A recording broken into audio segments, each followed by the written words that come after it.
श्रीदेव से भी ऊपर। पर कोई व्यक्ति, एक बात सुनिए कि कोई ऐसे ब्रह्मज्ञानी व्यक्ति है, अब कोई उसके ऊपर तांत्रिक करता है तो क्या होगा? उसको नहीं होगा ना फिर।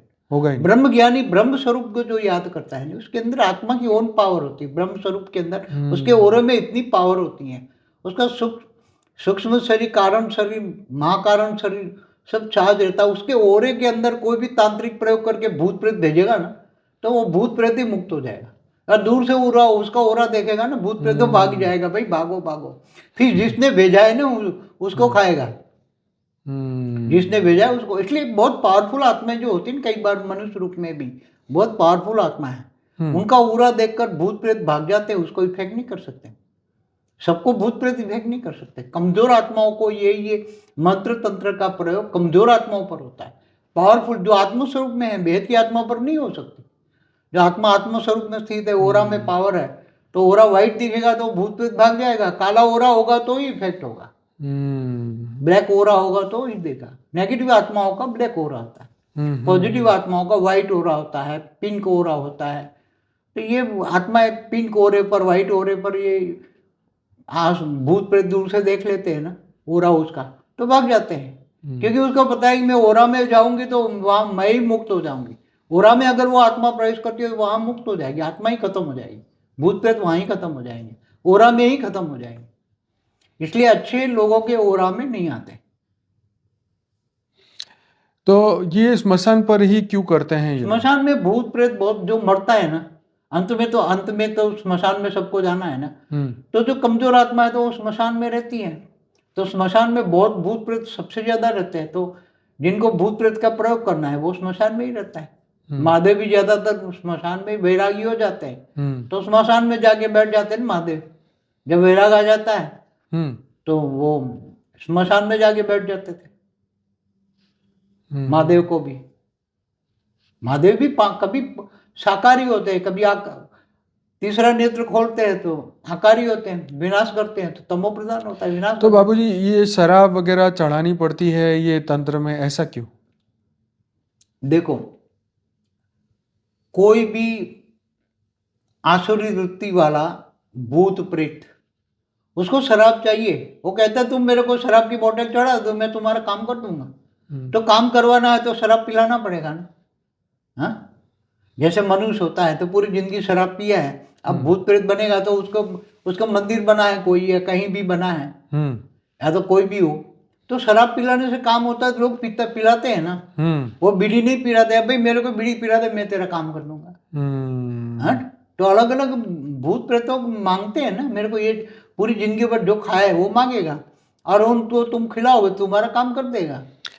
बाबूजी यूरोप का मैंने एक वीडियो देखा था जिसमें ना एक व्यक्ति था, तो वो ची पावर बोल के ना सभी जानवरों को, बैठे हुए जानवरों को ऐसे ऐसे पावर डाल के उसको जमीन पे लिटवा देता था, जो जानवर तो कभी उनके पास लेटते नहीं। हजारों आत्माएं होती है ना। ओके। तो वो जानवरों में प्रवेश करके वो जो एक्शन करता है उसके हिसाब से काम करती है। ओके, ये भी मतलब इसी में ही आएगा ना, तो मैजिक वाली चीजों में ही। हाँ, मैजिक वाली चीजों में हमारे यहाँ भी जो नहीं हो सिखाते हैं ये, वो तो नहीं, वो एकदम एक्शन करते हैं, बैठ जाओ, तो उसके साथ भूत प्रेत होते घुस जाते हैं भी।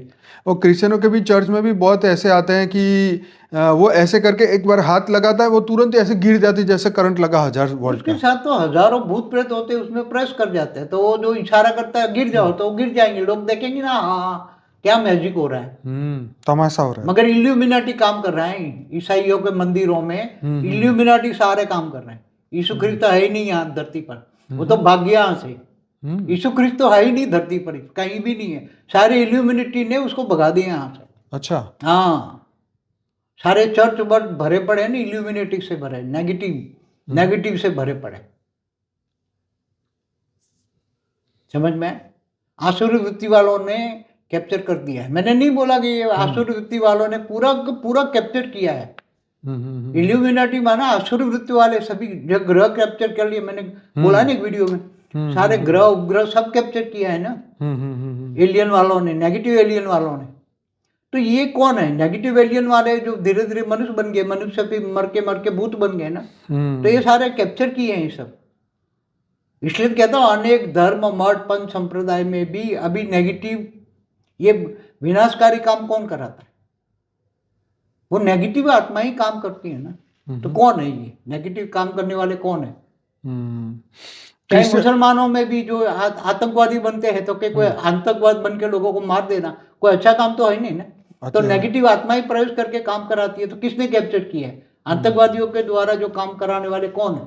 हम्म, तो किसने कैप्चर किया है?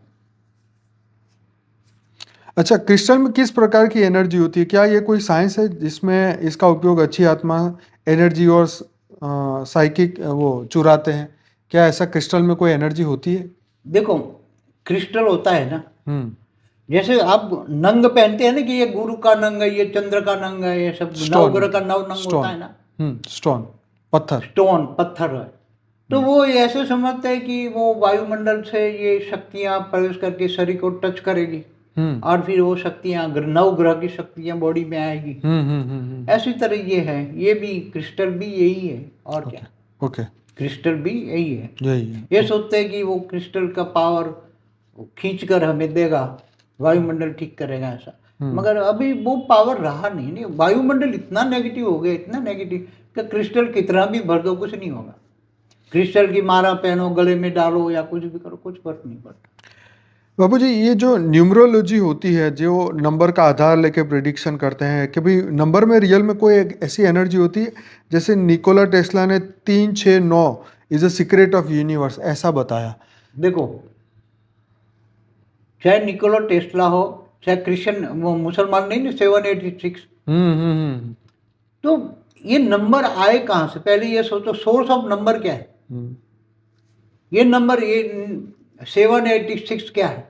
कोई बोलता है 2 नंबर अच्छा है, कोई बोलता है 3 लकी नंबर नंबर अच्छा है है, सब। लकी नंबर है, ये हाँ, है। अलग अलग राशियों के साथ नंबर जोड़ देते हैं, फिर वो टैरो कार्ड के साथ जोड़ देते हैं। आजकल वो एक ज्योतिष आता बोलता है कि तुम्हारे मोबाइल में अगर 52 या ऐसा कोई नंबर है तो तुम्हारे पैसे निकल जाएंगे, तबीयत खराब हो जाएगी। तो नंबर के हिसाब से तुम्हारे भविष्य निकलता है। अब भी 3D to 5D वाले भी बहुत नंबर की बातें करते हैं। हाँ, तो क्या है नंबर का रहस्य? नंबर का सोर्स सूक्ष्म जगत में कोड है।